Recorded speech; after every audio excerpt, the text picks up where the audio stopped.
Someone like Thierry Henry to call on. But thankfully, we do in partnership this evening with Jamie Carragher. It's good to have you back on Monday Night Football. It's good to have you back with us as well, Thierry. And let's start by talking about Arsenal, who... The Arsenal. The Arsenal, who, you know, they've dropped points the last couple of games, but still have stretched their lead to 7 points. So do you see it as opportunities missed or a positive that they are stretching their advantage? I think it is a positive. Not it is. Not I think about it, it is a positive, sorry. I thought at the time, yes, we dropped some points when it did happen, but then you see that obviously Villa is not winning against Everton, so you find yourself in a situation where if nobody wants to run with us, you have to take what you have to take. 7 points ahead, it's a massive advantage. And I know it could have been 9 and it could have been more, but you know, whenever I speak to some friends, when I speak to people, because you didn't see Arsenal cross the line for a very long time in the league, it's almost like, what do you mean you're 7 points ahead? You have two teams that can be in the top 4. You put money on the table. We kept our coach. We're going to talk, and we see obviously a lot of coaches that are getting the sack or the people don't trust. It looked like that we were right to keep that manager. Is doing extremely well. Obviously, I'm going to repeat myself. You put money on the table. You're 7 points ahead. What do you want to be? 30 points ahead, and then you want the league. You want to win the league already now. We are doing extremely well. We asked Mikel Arteta to find a way to be above Liverpool and Man City. If they're not following with Villa, that's on them. Look at what you're doing and what you can do, however you want to do it. I know a lot of people are talking about set pieces and, you know, not a lot of chances created and whatnot. We asked him to find a way to win. We still didn't. But that's what he's doing. They're getting closer to it, that is for sure. They asked him to find a way, and as Thierry says, they have done just that, because it wasn't so long ago. You don't have to go back too far. Across North London, Spurs were finishing seasons above them for 6 successive years. I didn't know that was an achievement. Well, it's not a trophy, but you'd be well aware of their bragging rights, and it feels an interesting way for them to measure themselves, doesn't it, against their North. Yeah, I think they need an umbrella, don't they? Yep. Right, now, Premier League leaders Arsenal are also top of the table in the Champions League as well, and Mikel Arteta's side are in Italy to take on last year's beaten finalists Inter Milan tomorrow night. I think Arsenal is one of the best teams in Europe. For me, they're not the best team at the moment, but they're definitely up there. So it's going to be a big challenge tomorrow, but I'm confident that we're ready for it. In my opinion, the best team in Europe at the moment is Bayern. They play really good football. They score so many goals. I've seen the goal difference that they had to how much they scored, and also the ones that they couldn't concede. This season they are first in Premier, first in Champions, and this is a proof that this club it's competitive, and it's one of the team together with Bayern, in my opinion as well, are the strongest in Europe. Well, that is the Inter side of stuff. We are going to hear from Mikel Arteta a little bit later on this evening. But let's discuss their performance over the weekend then. Back-to-back goalless draws now for Arsenal in the Premier League. Did it feel like it was a missed opportunity for them against Nottingham Forest on the weekend? And I say that because now, especially with City losing, with Villa losing as well, 7 points clear, but it would sound better if it was a 9-point gap, wouldn't it? Yeah, you were spot on when you asked Jamie that, and obviously Jamie's answer was no, because at the end of the day, Villa lost and Man City lost, but I knew exactly what you're saying. It could have been, it's 7 points, it could have been 9. I think if it's 9, it's title over in my eyes. 7, really? Okay. Yeah, it's 9 points, I think it's title over. I don't think Arsenal dropped that much points, and Man City would have to win literally near enough every game from now, and Aston Villa now to the end of the season, and Arsenal dropped 3 games. So now I can't really see it. 7 points, they've still got to play each other. It's still in Arsenal's hands, and it's still a good point. It's a hard place to go to Nottingham Forest, especially when Sean Dyche sets his team up like that, to be hard to beat. They were dogged, weren't they? They were dogged, but that's what Sean Dyche wanted, because Forest haven't been like that. It's been a struggle for them, and yeah, there'll be question marks of what Arsenal they brought in all Gyökeres and all these other players, and they're still not scoring enough goals and not creating enough chances. But you can have games like that where the team frustrate you. You've seen it before with Nottingham Forest. It's not a worry about them not scoring goals and 2 goalless draws, because they're still 7 points clear. I think if the gap was closing, then I'd start worrying a bit more. But now, I still think Arsenal are favourites to win the Premier League. What do Arsenal need to do then? And more importantly, what does Mikel Arteta need to do with his side? Do they need to take more risks in games like that? Yeah, I think they are taking risks. The side they picked, they changed the wingers around. They didn't play Trossard or Saka. It was Martinelli and Madueke, but they got competition for places, and he's going to have to rotate. He's brought in a lot of players. He brought Eze on. I think Eze's come on only in the last couple of games. He come on for 12 minutes, and then previously only 11 minutes. And that is maybe you brought in a player like that to win you football matches like on the weekend, and you're probably only getting 12 minutes. Odegaard's the man in possession of the shirt at the moment and probably deserves it because he's been in good form. But then you're looking at the goal scoring. You brought in Victor Gyökeres to score goals, and at the moment he's not scoring the goals. And now you're going to have Kai Havertz fit, Gabriel Jesus. I like them two players, but it just looks like they don't have that natural number 9 who could score goals, and they thought Victor Gyökeres was the one, and at the moment he's not doing it. How much of an issue is the fact that he's not finding the back of the net? See, it's not an issue consistently either. Issue because at the moment, as I said, 7 points clear, and they're still winning football matches. So and that's getting despite points. that then, isn't Yeah, despite that. Imagine if he is scoring goals. They would have run away with the league at the moment. But it's difficult for him because I'm looking at him, and Victor Gyökeres is a person, he wants to occupy defenders. So in certain games, when Arsenal have games and they're spacing behind, Victor Gyökeres is perfect to play but when teams are going to defend deep, then you need players who are going to have that creativity to cause teams problems, like a Gabriel Jesus, like a Havertz that can drop into pockets and make it hard for defenders. Victor Gyökeres wants to field defenders and he wants to have that contact. The thing with Arsenal's wingers is when Saka's on his game, he'll go round and sometimes he check back to his left foot and wants to whip crosses in. And you saw it in the game against Chelsea in the cup game where he did score, where Saka chopped back and then it was a crossing and then he played it to Ben White. Gyökeres kind of threw his head back because he was disappointed, and Ben White crossed it and he managed to get his goal where Sanchez makes a mistake. So maybe he wants early crosses into the box, which he's not getting at the moment. But I'm telling you now, if I was in an Arsenal team, stay in the 6-yard box. You will score goals. They will create chances. He's just not in good form at the moment, but he's got to keep believing in himself. Yeah, I thought it was really interesting to hear Micah Richards talk about it on the weekend, saying maybe he needs a couple of games out of the team. Yeah, because sometimes you can kind of get your confidence back and then come back in. But does it work like that? It can work like that, but you're not going to get your confidence sitting on the bench. The only way you're going to get your confidence is on the pitch, delivering. So if you're going to come out of the team, because say you come out on the team for 2 or 3 games, someone comes in that position and scoring goals. You can't then evidently leave that player out who's been scoring goals. So the only way you can solve it is getting onto that pitch, getting in the right areas, staying in the team. But then when you're not scoring goals, you'll have other strikers knocking on Mikel Arteta's door, the Jesus, the Havertz, saying, why am I not being given an opportunity? That is why you've got a good squad like Arsenal have at the moment. But I think the best bet for him would be to stay in the team, not come out of the team. Yeah. Declan Rice seemed pretty frustrated at the end of that game, and the cameras caught it as well.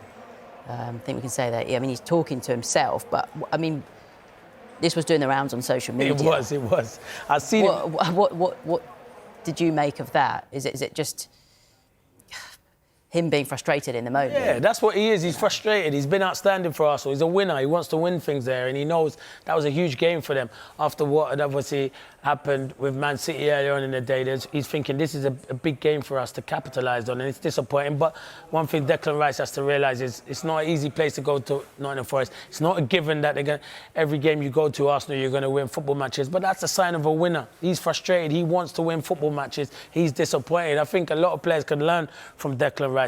Yeah, maybe he didn't expect the camera to pick up on him what he was saying, but there's cameras everywhere and social media is a big thing everywhere, and everyone loves to have a comment on social media. You can't really... you can't get away from it. Or you can't be talking to yourself going exactly, like this. Yeah, you can't do like they that. do it when they're talking to players, that's what I'm trying to say. But no, he's frustrated, he's disappointed, but I like that. It shows he's a winner, and I like Declan Rice. I think he's a top player. He's been outstanding for Arsenal this season. Arsenal have got, in terms of the league, Manchester United on Sunday. That is a Super Sunday clash, isn't it? And it feels like United...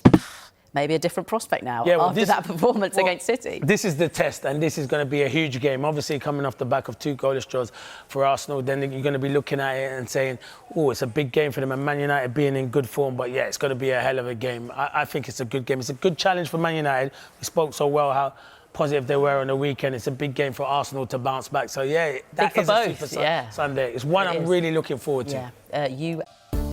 Arsenal put their 100% record in the Champions League on the line tomorrow when they face Inter Milan. We are live to their training session this lunchtime. Let's get into their goalless draw against Nottingham Forest. Look, I mean, if you had the conversation on Saturday evening, you might say opportunity missed. Technically, they've got a point further clear of Villa and Arsenal, Villa and City this weekend. It's funny, if you look at the top teams at the weekend, struggle against some of the bottom teams. Liverpool, Burnley, obviously Arsenal, slipped up against them.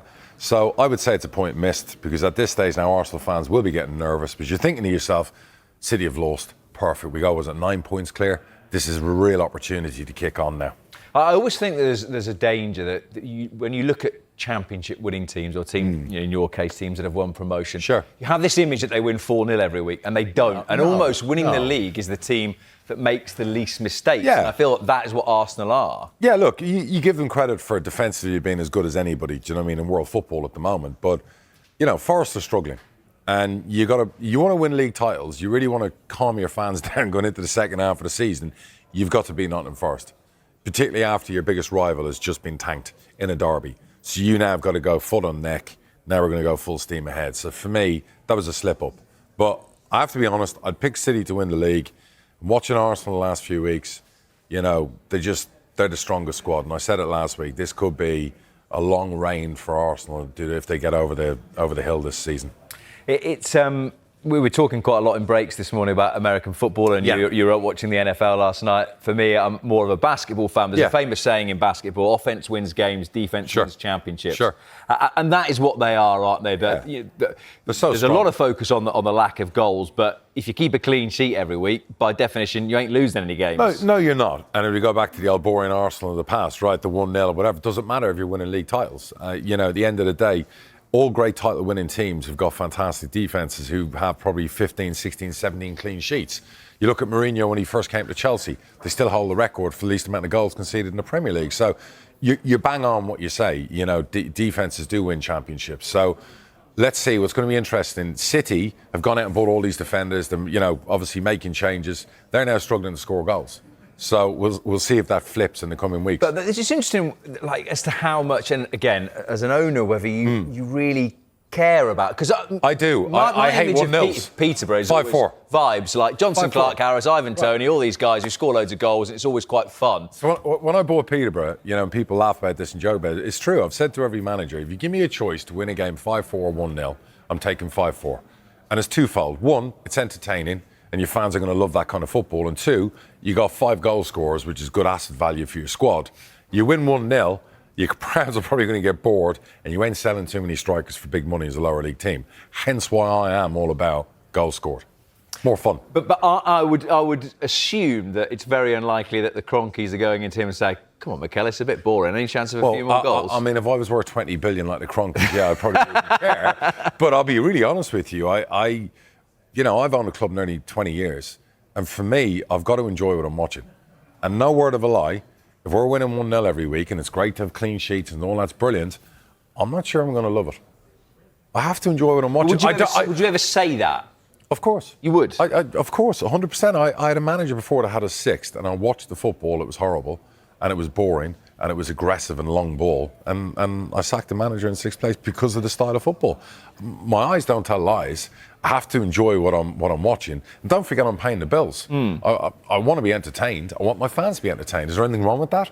You want it. Look, I watch Liverpool at the moment, and I feel a bit bored at times. I'm sure lots of their fans do. You watch it and you go, they're creating plenty of chances, but at times it's a little bit. But so you were sixth. Was that Steve Evans? Was that you said? Yeah. Yeah. And by the way, I love Stevie. And where did you finish that season? I think going back, how many years ago was this? I think we 2019 was that? Yeah, I think Darren Ferguson came in and we finished 7th. And then we got promoted a year later. Yeah. So and there was never a part of you that sat there and thought, well, we were sixth under Steve Evans. I've let this carry on. It was a false position. We started the season really well. We were running out of steam. It wasn't great. We just drawn, I think, 0-0 at home. I'd made the decision leading up to the game. The football wasn't great to watch. And it wasn't a reflection on Steve. Steve's an absolute prolific serial promotion winner. I've always said that. A brilliant hire for any club. It just styles. It didn't suit me. And it didn't work. So the rest is history. So I like to see entertaining. I want to see goals and I want to see a certain style of football. It's interesting when you look at the goals. I think they're top 5 goal scorers combined, Arsenal, this season in the Premier League have got 22. Sure. Erling Haaland's got 20 on his own. It's mad, that, isn't it? I think that the lowest we've had for a Premier League title winner is 13 goals in a season. Is that right? Which was Frank Lampard, 2005, Ilkay Gundogan, 2021. But I'd also argue, you know, and you're not going to like me saying this, some of the football this year in the Premier League has been really boring. Some of the games have been boring. And you know, some weekends you're like, oh my God, look at all the goals scored. And then some weekends, out of this weekend, you're like, oh, it's like watching paint dry. You know, let's go to the EFL where there's like tons of goals in every league. Well, I'm sure we'll talk EFL later. Yeah, good old vibes, Peterborough winning 5-4 every week. And what about Gyökeres? Because we just touched on it. You champion guys that have done well in the EFL. Ivan Toney was a brilliant success in the Premier League. Gyökeres, it felt strange because it almost, to me, seemed like everyone overpraised him for the way he played against Chelsea because there wasn't a goal and assist, and everyone suddenly on Thursday morning was like, oh, he's cracked it, here he comes. No, I hear what you're saying, and it was almost like too much. He got 8 goals for the season. Look, sometimes players coming from abroad and into the Premier League, no matter what league they're coming from, it takes a minute. It takes a year to adapt. They're not all Haaland. They're not all, you know, Mo Salah played in the Premier League for Chelsea. You know, he had to go abroad and come back. It's the toughest league in the world. It's too early to write Gyökeres off, and if they win the title and he gets 12 goals, 14 goals, he'll be a machine in year 2. So, and Arsenal won't really worry. Jesus looks really sharp since he's come back from his injury, so they're in a good spot.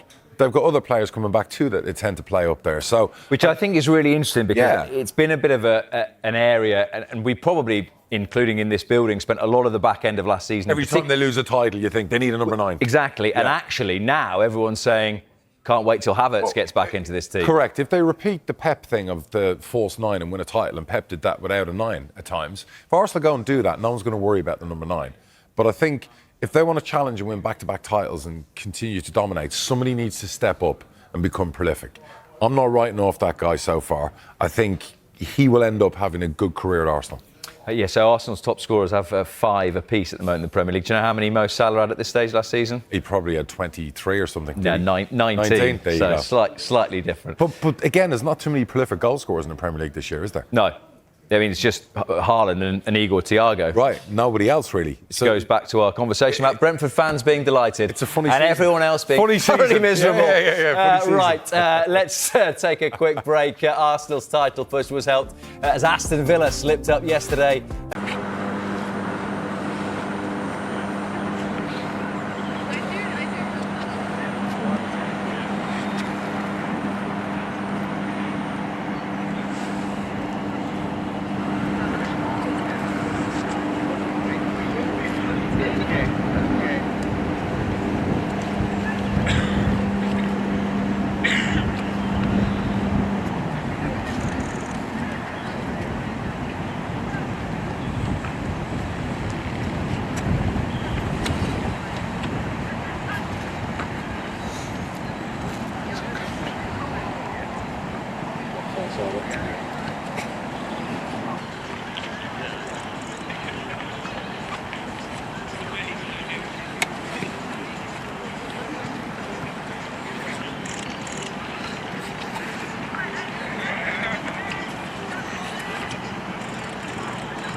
Yeah, August.